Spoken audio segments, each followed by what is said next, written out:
ఇప్పుడు యాక్చువల్గా జరుగుతుంది ఏంది? ఇవాళ ఒకటి మాత్రం క్లియర్, ఆనాటి ఇందిరమ్మ రాజ్యం ఈ పేదలాడ వ్యవసాయం చేసుకోవడానికి అవకాశం ఇచ్చింది. ఈనాటి రేవంత్ రెడ్డి రాజ్యం ఆ భూములను కబ్జా చేస్తుంది. నాటి కాంగ్రెస్ ఇచ్చింది, నేటి రేవంత్ కాంగ్రెస్ ఈ భూములను కబ్జా పెడుతుంది. విషయం ఏంది? ఇప్పుడు బీఆర్ఎస్ 10 ఏళ్ళు గవర్నమెంట్లో ఉంది. బీఆర్ఎస్ 10 ఏళ్ళు గవర్నమెంట్లో ఉన్నప్పుడు ఎవడు ఈ భూముల మీదకి ఎందుకు రాలేదు? ఏ బౌన్సర్లు, ఏ గుండాలు, ఏ కంపెనీలు ఆ భూమి మీదకి వచ్చే ధైర్యం ఎందుకు చేయలేదు? బీఆర్ఎస్ గవర్నమెంట్ పోంగనే రేవంత్ రెడ్డి రాగానే ఈ కబ్జాలు గుండాలు ఎందుకు వస్తున్నారు ఈ భూమి మీదకి? ఆ భూమి అమ్మినోడు ఆ రోజు రాలేదు ఎందుకో, మరి కేసీఆర్ ఉన్నప్పుడు ఎందుకో రాలేదు? బీఆర్ఎస్ గవర్నమెంట్ ఉన్నప్పుడు ఏ గుండాగాడు, ఏ కబ్జా చేసినోడు, ఏ రియల్ ఎస్టేట్ కంపెనీ కూడా ఆ భూముల మీదకి రాలే కదా. ఇవాళ కాంగ్రెస్ వచ్చినాకనే, రేవంత్ రెడ్డి వచ్చినాకనే ఎందుకు వస్తున్నది అంటే దొంగ లెవెలో అర్థమైపోతుంది. దీని వెనుక దొంగ లెవెల్ అంటే ప్రభుత్వ పెద్దలే దొంగలు. అవి కూడా ఇప్పుడు బయట పెడతా, లాస్ట్లో పెడతా. అంటే యాక్చువల్గా మొత్తం ముందు రేకులు పెట్టిండ్రు, రేకులు పెట్టి మళ్ళా గ్రనైట్ రాళ్లతోని ప్రహరీ గోడ కూడా కడుతున్నారు. ప్రహరీ గోడ కడుతుంటే రైతులు పోయి అడ్డుకున్నారు. నమస్తే తెలంగాణ పత్రికలో పెద్ద ఎత్తున వార్తలు వచ్చినాయి. అల్లరైతుంటే అప్పుడు ప్రహరీ గోడ ఆగింది. మధ్యలో ఇప్పుడు ఆగింది, సగం కట్టిండ్రు, ప్రహరీ గోడ కట్టిండ్రు, రేకులైతే పెట్టిండ్రు, చుట్టూ గేట్లు పెట్టిండ్రు, తాళాలు పెట్టిండ్రు, బౌన్సర్లు పెట్టిండ్రు. రైతులు పోయి గొడవ చేయగానే రైతులకు సాయం చేయాల్సిన పోలీసులు కబ్జాదారులకు సాయం చేస్తున్నారు, గుండాలకు సాయం చేస్తున్నారు.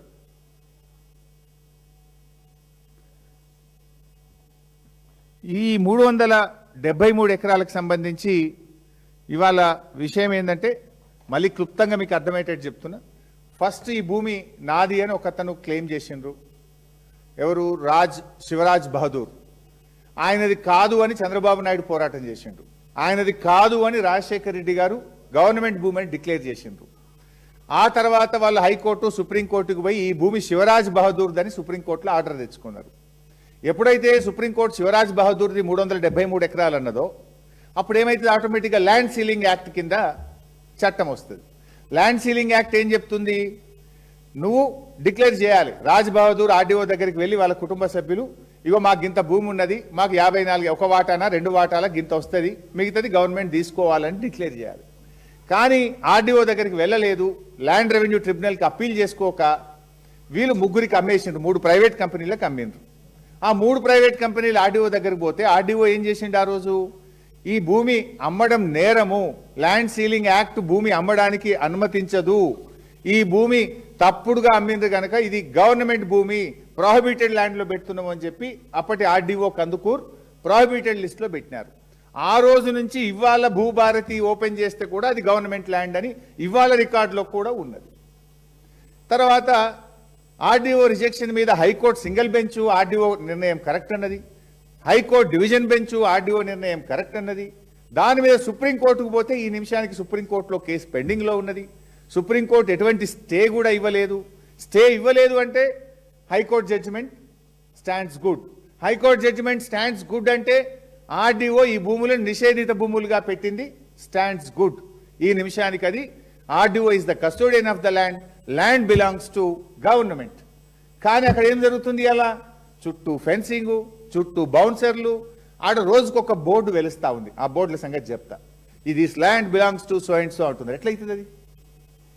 హైకోర్టు చెప్పింది కదా, సర్వోన్నత న్యాయస్థానం చెప్పింది కదా, ఆర్డీఓ చెప్పింది కదా, కలెక్టర్ చెప్పింది కదా, భూభారతిలో ఇది ప్రభుత్వ భూమని ఈ రోజు కూడా చూపిస్తున్నది కదా. మరి ఎందుకు దీన్ని కాపాడతలేరు అంటే రక్షకుడే భక్షకుడైంది కనుక ఎట్లా పోతాడు? స్వయంగా రెవెన్యూ మంత్రి భూముల వెనుక ఉంటే రెవెన్యూ మంత్రి కింద ఉండే చిన్న అధికారి ఆర్డీఓ ఆ భూములను ఎట్లా కాపాడతాడు? How can he save? How? ఆయనకు ధైర్యం ఎక్కడొస్తుంది? అయితే ఇప్పుడు ఈ హైడ్రా కథ, జీవో 99 కింద రేవంత్ రెడ్డి హైడ్రా తెచ్చిండు. ఏమంటాడు రేవంత్ రెడ్డి? మొన్న కూడా మీరు చూసి అసెంబ్లీలో మాట్లాడుతుండు, నా కుటుంబ సభ్యులు తప్పు చేసిన, రెవెన్యూ మంత్రి తప్పు చేసిన ఎవరిని వదిలా అంటాడు. మరి ఎందుకు ఇది హైడ్రా కళ్ళు మూసుకుంటుందా? ఇది గవర్నమెంట్ భూమి అయితే హైడ్రా ఎందుకు కళ్ళు మూసుకుంటుంది? నచ్చితే నజరానా, లేదంటే జరిమానా. పేదవాడికో న్యాయం, పెద్దోడికో న్యాయం. పేదల ఇండ్లు కూర్చోడానికి ఉరికురికిపోతుంది హైడ్రా. శనివారం ఆదివారం పోయి కూలగొడుతుంది, ఆదివారం చూసుకొని కోర్టు లేనప్పుడు పోయి కూలగొడుతుంది. మరి ఇక్కడ 374 ఎకరాలు 7,000 కోట్ల రూపాయల భూమి. ఈ భూమి కాపాడడానికి హైడ్రాకు ఎందుకు మనసు వస్తలేదు? ఎందుకు హైడ్రా కళ్ళు మూసుకుంటున్నది? హైడ్రాకు స్వయంగా పేద రైతులపై దరఖాస్తు ఇస్తే కూడా హైడ్రా పట్టించుకోదా? రోజు పత్రికల్లో పుంఖాలుగా వస్తుంటే కూడా హైడ్రాకు వినబడతలేదా? హైడ్రాకు కళ్ళు కనబడతలేవా? దరఖాస్తు ఇస్తే కళ్ళు కనబడవు. రోజు పుంఖాలుగా సోషల్ మీడియాలో పత్రికల్లో వార్తలు వస్తే హైడ్రాకు వినబడదు. అంటే పేదోడుకో న్యాయం, పెద్దోడుకో న్యాయమా? హైడ్రా ఎందుకు స్పందించదు? రేవంత్ రెడ్డి డైలాగులు అసెంబ్లీలో కొట్టినావు కదా, ఎవరిని వదిలా, నా తమ్ముడిని వదిలా, పొంగులేటిని వదిలా, మరి ఇండ్లు ఎందుకు వదిలిపెడుతున్నావు? ఈ 7,000 కోట్ల వెనుక మీరు ఉన్నారు కనుకనే వదిలిపెడుతున్నారు. Why are you not acting on this? ఎట్లా ఈ నిమిషానికి అక్కడ బౌన్సర్లు ఉన్నారు? ఇప్పుడు ఆ మహిళా రైతులు చెప్పిండ్రు, నా బాయి కాడికి, నా పొలం కాడికి నన్ను పోనిస్తలేరు, పోతే నా భర్తను బౌన్సర్లు పిసికి ఒత్తి పడేసిండ్రు. నా భర్త ఒక నెల రోజుల దాకా మంచం మీదకి వెళ్ళి లేవలేదు అని చెప్పి ఏడ్చుకుంటూ ఆ చెల్లె చెప్తా ఉంది. ఎట్లా పోనీయరు వాళ్ళను? తాతలు ముత్తాతలు తండ్రుల నుంచి వాళ్ళ భూముల కాడికి పోయే భూముల దగ్గరికి వాళ్ళని పోనీయని పరిస్థితి జరుగుతాయి. అసలు ఈ రాష్ట్రంలో హైదరాబాద్లోనే గూండాలు పోలీసులు మిలాఖపత్ అయిపోతే ఇంకా పేదవాడికి న్యాయం ఎక్కడిది? ఇవాళ ఎంత దుర్మార్గం అంటే, ఇవాళ హైడ్రా కమిషన్కు వాళ్ళు దరఖాస్తు ఇచ్చి దండం పెట్టి వస్తే కూడా స్పందిస్తలేరు. ఆర్డీఓ పట్టించుకోడు. వాస్తవానికి ఆర్డీఓ క్రిమినల్ యాక్షన్ తీసుకోవాలి. RDO is the custodian of this land. ఈ భూమిని కబ్జా చేస్తే ఆర్డీఓ గారు ఏం చేయాలి? ఆ కబ్జాను తొలగించి తన ఆధీనంలోకి తీసుకోవాలి. వాళ్ళెవరైనా అడ్డం వస్తే క్రిమినల్ యాక్షన్ తీసుకునే అధికారం కూడా ల్యాండ్ సీలింగ్ యాక్ట్ ఆర్డీఓ గారికి ఇచ్చింది. ఎందుకు ఆర్డీఓ మౌనంగా ఉన్నాడు? ఎందుకు హైడ్రా మౌనంగా ఉన్నది? ఈ మౌనం వెనుక ఉన్న మర్మం ఏందో ఇప్పుడు బయట పెడతా. ఇందులో ఇంకో విషయం కూడా చెప్పాలి. ఈ భూముల్లో ఈ 374 ఎకరాల్లో ఎందుకు చెప్తున్నదంటే, రేవంత్ రెడ్డి పెద్ద పెద్ద డైలాగులు దంచుతుంటాడు. మేము చెరువులు కాపాడినాం, ఇక మా అంత మంచిగా చెరువులు ఎవడు కాపాడనే లేదు, నేను ఉద్ధరిస్తున్నా, పీక్ పడగొడుతున్నా అంటాడు రేవంత్ రెడ్డి. ఆ సంగతి కూడా చెప్పాలి. ఇప్పుడు ఈ 374 ఎకరాల్లో లచ్చమ్మకుంటున్నది ఒకటి. ఈ భూమి మధ్యలో లచ్చమ్మకుంటున్నది. ఈ లచ్చమ్మకుంట FTL 17 ఎకరాలు, 6 ఎకరాలు బఫర్ జోన్, అంటే మొత్తం 23 ఎకరాల చెరువు ఉన్నది. ఆ 23 ఎకరాల చెరువు కింద 150 ఎకరాల ఆయకట్టు ఉన్నది.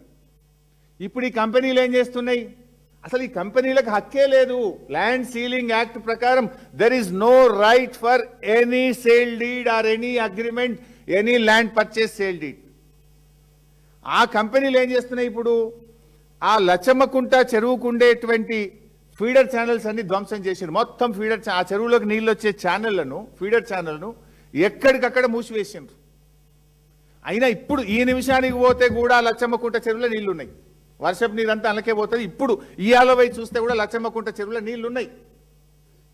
వాడు మొత్తం ఫీడర్ ఛానళ్లు బంద్ పెట్టి లచ్చమ్మకుంట చెరువులకు నీళ్లు పోకుండా చేసి ఇవాళ కబ్జా చేస్తే, మరి చెరువులు కాపాడతారని హైడ్రా కమిషనర్ రంగనాథ్ ఎందుకో కళ్ళు మూసుకున్నాడు. ఏం రంగనాథ్, నీకు చెవులు వినబడతలేవా? ఇప్పుడు నేను అడుగుతున్నా, రేపు పొద్దుగాలవా? నువ్వు పోతావా, నేను పోవాలనా? నువ్వు పోకపోతే నేను పోతా రేపు పొద్దుగాల, మా ఎమ్మెల్యేలను తీసుకొని, మా పార్టీ పోతుంది. ఆ రేకులు ఆ కాంపౌండ్ వాళ్ళు పడగొట్టు, చెరువును పునరుద్ధరించు, చెరువు ఫీడర్ ఛానల్ సరిచేయి, వాళ్ళందరినీ అరెస్ట్ చేయి. పేదోళ్ళని మాత్రం అరెస్ట్ చేస్తావు, వీళ్ళ తెరువు ఎందుకో ధైర్యం వస్తలేదు మిస్టర్ రంగనాథ్. అయితే ఇక్కడ ఇంకా విషయం ఏంటంటే, లచ్చమ్మకుంట నిండితే ఎక్కడికి పోతాయి? లచ్చమ్మకుంట నిండిన తర్వాత వరద నీళ్లు నాన్ చెరువుకు పోతాయి, మర్రివాణి కుంటకు పోతాయి, అక్కడి నుంచి రెడ్డి కుంటకు పోతాయి, అక్కడి నుంచి సున్నం చెరువు నాలాల పడతాయి, ఆ తర్వాత ఇంజావూరు మాసం చెరువు వరకు ఈ నీళ్లు పోవాలి. ఇప్పుడు మొత్తం బంద్ పెట్టిండ్రు. ఇప్పుడు లచ్చమ్మకుంటకు నీళ్లు రాణిస్తలేరు.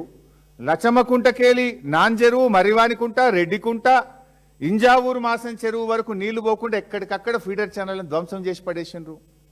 మరి ఇన్ని చెరువులు హైదరాబాద్లో హైడ్రా వచ్చినాక ఈ చెరువులు ధ్వంసమవుతుంటే, ఫీడర్ ఛానళ్లు మూతబడుతుంటే హైడ్రా నిద్రపోతుందా?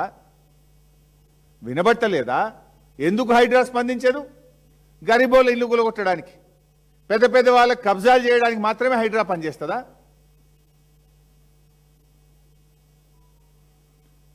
ఇలా ఇంకో విషయం ఉంది. ఇటు చెరువుల కబ్జా, ఇంకో దిక్కు గుట్టల కబ్జా. ఈ 373 ఎకరాల్లో లింగమయ్య గుట్ట, గుగ్గిళ్ళ గుట్ట, కుమరోని బోడు గుట్ట, ఇట్లా చిన్న చిన్న గుట్టలున్నాయి 3-4. ఈ 373 ఎకరాల్లో ఒక 80 నుంచి 100 ఎకరాల గుట్టలున్నాయి. ఖతం కాంగ్రెస్ వచ్చింది, గుట్టలు మాయం, దంచిపడేసారు గుట్టల్ని, కోట్లు కోట్లు సంపాదించారు. ఈ 80 నుంచి 100 ఎకరాలల్లా ఒక్క లింగమయ్య గుట్ట బతికింది. దాని మీద దేవుడు ఉన్నాడు కనుక. ఏం దేవుడు ఉంటాడమ్మా? లింగమయ్య దేవుడు, శివుడు. ఆ శివలింగం ఉన్నది లింగమయ్య గుట్ట మీద. ఆ శివుడు కాపాడుకున్నాడు ఆ గుట్టను, లేకపోతే అది కూడా మింగుదురిల్లు. ఆ లింగమయ్య గుట్ట మీద 12 ఎకరాల గుట్ట మీద శివుడు ఉన్నాడు కనుక ఆ శివుడు ఆ గుట్టను కాపాడుకున్నాడు. 12 ఎకరాలు తప్ప మిగతా 80 ఎకరాలు మింగేసిండ్రు.